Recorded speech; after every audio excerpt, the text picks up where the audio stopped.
You ask Tiger to solve. This deals with linear equations with one unknown. The final result is p equals 2.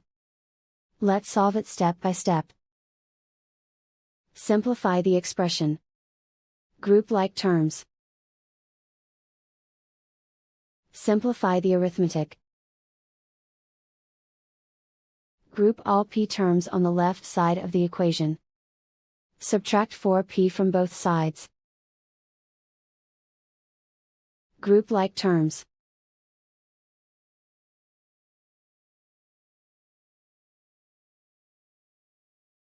Group like terms.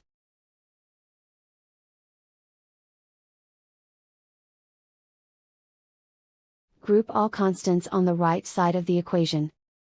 Subtract 17 from both sides.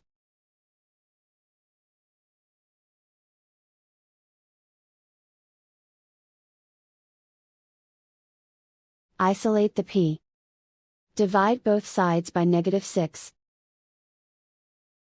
Cancel out the negatives. Simplify the fraction. Cancel out the negatives. Find the greatest common factor of the numerator and denominator.